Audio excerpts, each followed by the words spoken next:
Welcome to Every Folk Song. I'm Matt Aucamp, and I'm a little sick today, but I'm still your guide through the history of very old folk music in the modern English-speaking tradition. Today's episode is the Female Highwayman, or Sovay. Stick with us.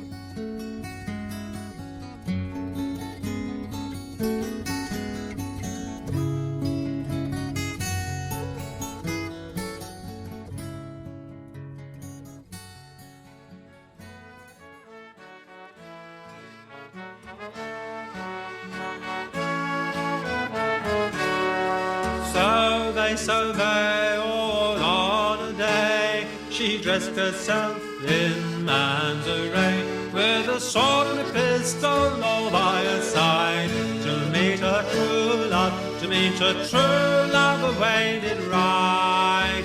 And as she was riding over the plain, she met her true love, and bid him stand. Your gold and silver, kind sir, she said, or else this moment your life I'll have.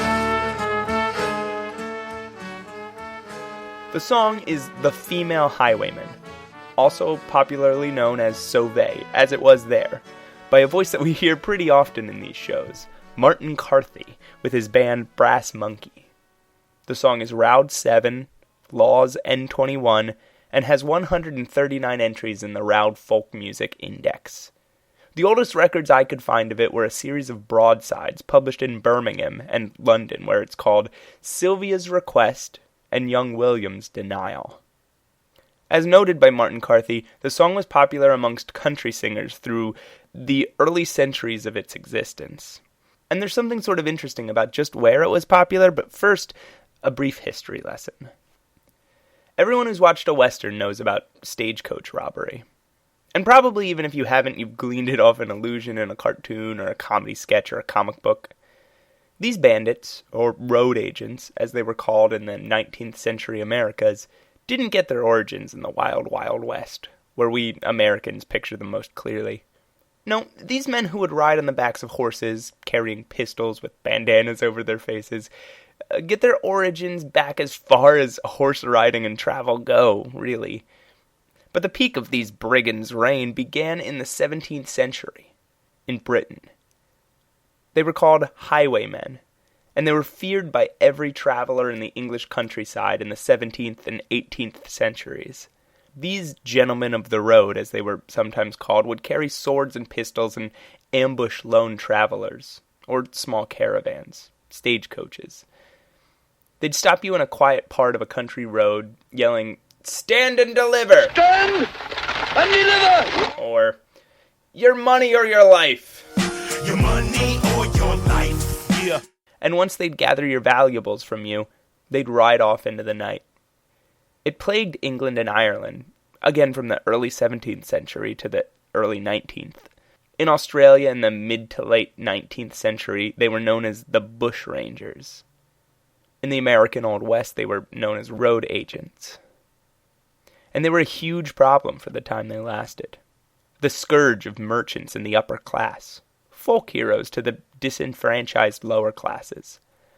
But with the advent of railroads and mounted guards and turnpikes and toll roads with regularly manned posts and the extreme corporal punishment with which many of these legendary figures met their fates, they kind of faded into obscurity, as each place they would crop up would become more developed. And with that, we can return to the song.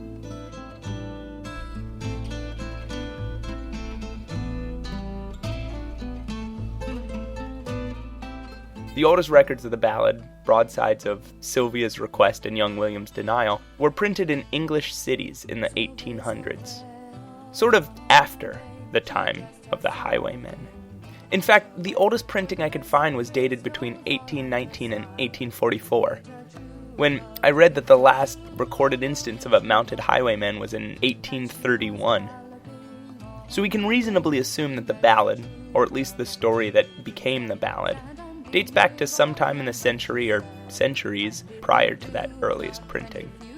Because the song is about a highwayman, of sorts. It's more of a twist on a tale of highway robbery. You see, well, actually, let me just tell the story. It's essentially the same in every version with very little variation. From my diamond ring I would not part.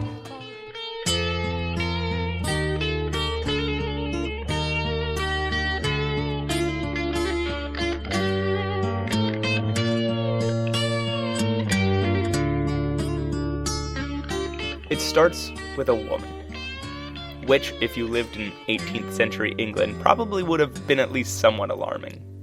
As she was riding over the plain, she met a true love and bid him stand and deliver, kind sir, she said. There were female highwaymen, like the Wicked Lady, which is an interesting tale for another time maybe, but largely it was a male, I don't know, if you could call it a profession, a hobby, an endeavor. It was largely a male endeavor. So, a ballad called The Female Highwayman would have been provocative in and of itself. This woman, depending on where you first heard the song, would have been called Sylvie, or Sophie, or Sylvia. But the common corruption of the name sung most often today, is Sovay. What makes you blush? Sovay, all on the day she dressed herself in men's array with a It starts with her dressing herself as a man, which makes this song a fun early tale of transgender, as much as it is a tale of feminine empowerment. She arms herself with a sword and a pistol and rides off, in search of her true love, supposedly. At this point in the story, we have no idea why she's doing that, but soon enough, she finds him out on the plain and delivers the famous line, "Stand and deliver!" Or she tells him she will take his life if he doesn't give her everything he has. The man, probably terrified, complies. He gives her everything on him, but she's not satisfied. "Give me that ring I know you have," she says. And he refuses. He says it was given to him by the one he loves, that it's important to him. The man tells her, well, which I guess he thinks is a him, not a her, that he won't give it up, so he might as well kill him. Sometimes he throws in a taunt here that if the apparent highwayman does kill him, he'll be hung for his crime. But then there's this line that, "Being tender-hearted like a dove, she rode away." So, okay, she spared him his life, but she still pointed a gun at him and told him she'd kill him. That sounds neither tender-hearted nor dove-like to me, but we'll move on. The story jumps forward in time to a garden, I guess, where he sees her. There's a wonderful graphic novel illustrated and compiled by Charles Vess that I've referenced before that paints this whole thing in a bit of a brighter picture, but it paints this part very clearly. In the graphic novel, he enters the room at the inn he's staying in that night, and she's there, nude, which quickly and clearly conveys what he thought was a bandit was indeed his girlfriend or fiancé or whoever. But the song is a bit murkier, saying just, in a garden they were seen just like two lovers. So I suppose in most versions they're walking together, and he sees his watch hanging on her clothes and he blushes. I guess either from just anger at the situation, or embarrassment that it was a woman who robbed him. But here she tells him the whole truth. That it was her who robbed him, and that she only wanted to see if his love for her was true or not. Or if he was a man, or not. Whatever that means. And that he proved himself by not giving up her ring. Now, there's a lot of directions this story takes here. In some older versions, like Sylvia's request and young William's denial, it ends with them getting married immediately, which would not have been my reaction were I him. And in some, especially the early American versions, he tells her that this was a horrible, dumb plot, and that if he had been armed, he could have killed her, which I think is a reasonable reaction. And in most recent versions, the revival versions, and not in any of the old traditional versions of the ballad, she usually tells him that if he had given her the ring, she would have shot him dead, then and there. Let me repeat that. She told him that when she was dressed as an infamous criminal, pointing a gun at him, if he had given her the ring that she had given him earlier, it would have proven his love untrue, and her response would have been to immediately murder him. Anyway, let's move on. Now, it's interesting, if you think back to everything I said about Highwaymen, the song was most popular in the countrysides of England, Ireland, Australia, Canada, and the US. Usually in the time period right when the reign of the Highwaymen was in decline. I don't know why. Maybe it's just that this is when these bandits stopped being so scary and started being romanticized. Because the threat of them was diminishing, and people were able to view them in that kind of folk hero aspect more than they were in a sort of scary criminal way. And so if you think about it in that way, it kind of crops up when highwaymen are still on everybody's mind, but maybe ready to be romanticized. And in this case, quite literally. Here's English folk revival goddess Anne Briggs with Sovay off of Sing a Song for You. Sovay, Sovay, all on a day, she dressed herself in man's array, with a sword and pistol all by her side, to meet her true love, to meet her true love, away she ride. And as she was riding over the plain, she met her love, she bade him stand. Stand and deliver, young man, she says, if you do not, I'll shoot you dead. Most versions of the song are essentially the same in melody and meter and lyrics, but I want to take a few minutes to hear people doing interesting and unique versions of these songs, and then we'll talk about what the song really means. First is Rasputina off their Ancient Cross-Dressing Songs EP in 2009. She met her true love all in the plain. Stand and deliver, kind sir, she said. Stand and deliver, kind sir, said she. Or else this moment you shall die.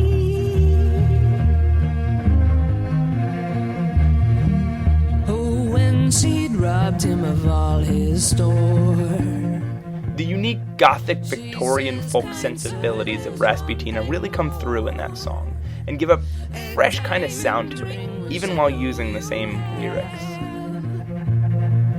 Deliver that your sweet life to say. And then there's this weird thing. And so this female highwayman has mounted on a horse, and she rode out, and there she met her own true love, of course. Stand and deliver, sir, she said, or if you don't, I'll shoot you dead. Or would you rather come to bed with a female highwayman? With a female highwayman, the female highwayman. Or would you rather come to bed with a female highwayman?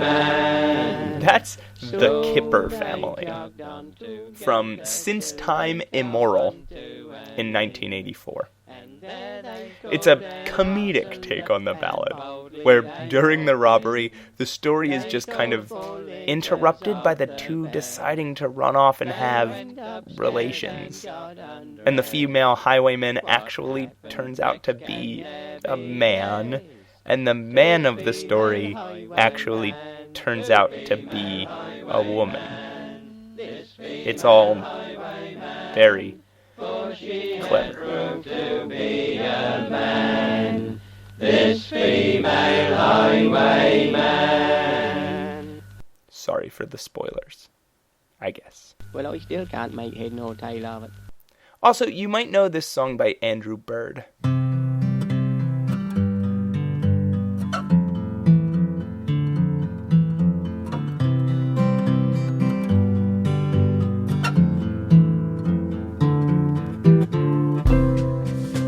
Which isn't the same song at all, but it's called Sovay, and really gets in the way of any and every internet search about the song Sovay.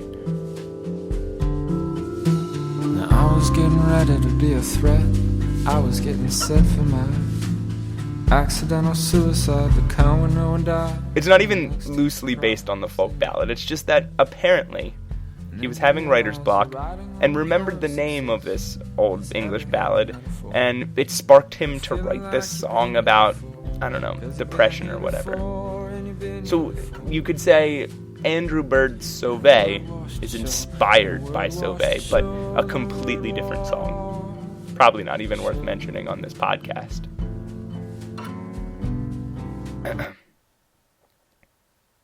And like I said, the rest are all incredibly similar.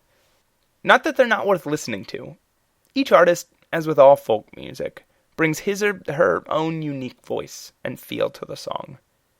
Which is one of the things that is so interesting about all this in the first place. And that's just about all the background and tangential information I have on this song. So now let's talk about what the song is about. What's really the takeaway here? I'm not entirely sure. I mean, I'm of two minds about Sovay. On one hand, it's a story of an empowered female, taking her own initiative and shirking the conventions of a gendered society. In complete disregard for what's expected of her, she dresses in the clothes of a man and plays the adventurous rogue for the day. Which is a really cool image, and probably really important milestone in breaking down gender roles. Even though what was interesting about the song to people of that era, that a woman could be mistaken for a man and do man stuff even though she was just a lowly woman, it sometimes takes a shock to people's ignorant assumptions to make those assumptions dissolve. And that's what this song does. It plays on those assumptions to break them down. I come from the school of punk rock, where the beginning to any social change starts with spitting in the face of conformity. Even if it's ridiculous, and even if being a nonconformist is, in essence, admitting to conformity itself. It's the first step in starting the discussion and shocking people into considering the possibility that a belief they hold is wrong.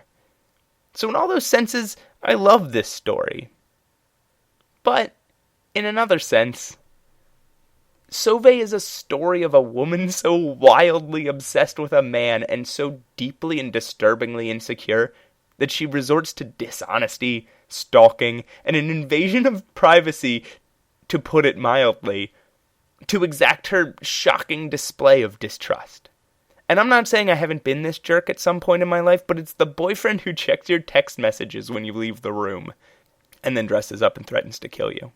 It's the girlfriend who drives past your house when you're not answering your phone, and then dresses up and threatens to kill you.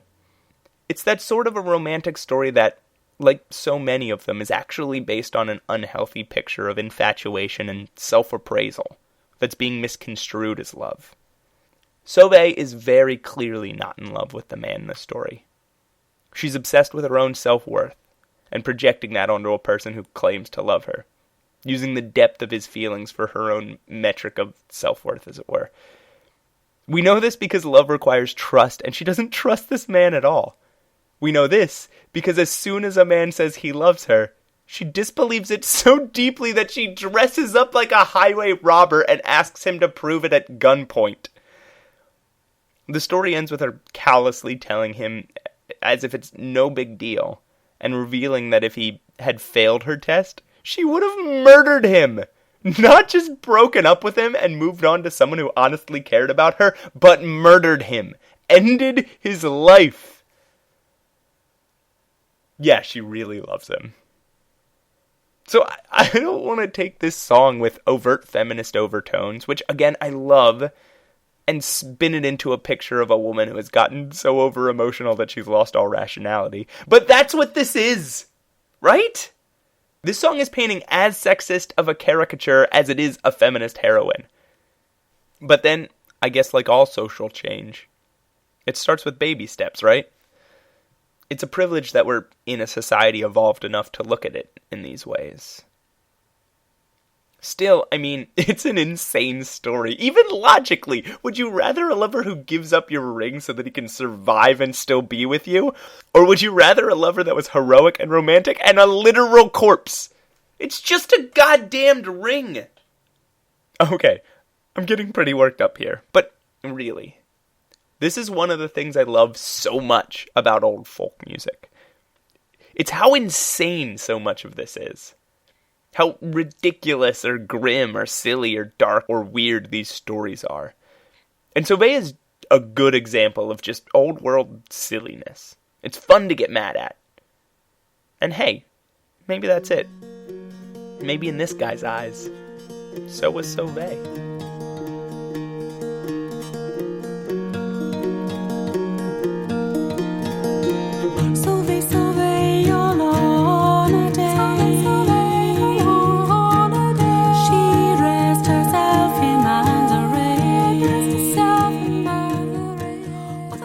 Thanks as always to Steve Roud, the English Folk and Dance Society, and the Vaughan Williams Memorial Library for creating and hosting the index I use every damn episode. And thanks to the following artists: Brass Monkey, Martin Carthy, Richie Blackmore, Anne Briggs, Fungus, The Witches of Elswick, A.L. Lloyd, Pentangle, Touchwood, Rasputina, Jaw Wobble and the Invaders of the Heart, Jeff Davis, the Kipper Family, Andrew Bird. Find these bands and their websites and their albums and buy every song you can find by them. I mean, why not? That Rasputina album, she hand makes each one herself. That's awesome!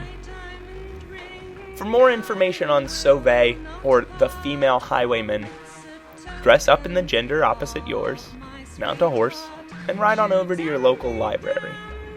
Or stay home and use the computer that I know you have because you're listening to this right now. Thanks so much for listening. I apologize for my sickly voice, but you can find me at my full name, MATTAUKAMP, on any of the modern social networking sites. And okay, I'm gonna do this. If you listen to the show and enjoy it, please share it. Please review it on iTunes so other people can find it. Promote it on Twitter, where I'm at Matt Allcamp, by the way, and include a link to the show and like the Facebook page. Follow the Tumblr, which is at myroudjourney.tumblr.com. Tell your friends, tell your families, write about it on your blogs, whatever. I'm kind of stagnating here, and while I don't like to buzzmarket social media websites, I normally don't even say their names, they really do help get the word out. If you think I do a good show and you want me to keep doing it, I do need your help. So I'm sorry I had to do that, and please don't make me do it again, but I spend many hours working on this to entertain you for free, and I love it, and I want to keep doing it, and a little bit of help spreading the word would be so amazing. Also, if you want to email me at mattallcamp@gmail.com, that's totally my actual email address. I love hearing from you. It honestly brightens my day so much. If you could only hear how excited I get when I read one of them, it's frankly kind of disgusting. And please, check back in 2 weeks, where hopefully my voice will be all better, and we'll be talking about the song The Trois Sisters. Take care, folks.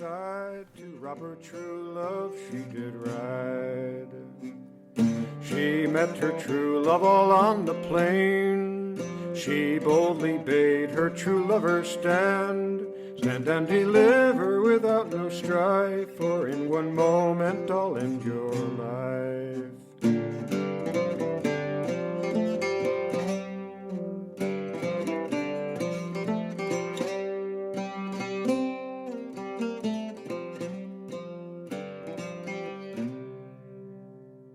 After he had given her his gold, she said, "There is one thing that you hold, that diamond ring you so proudly wear. Deliver it and your life I'll spare." That diamond ring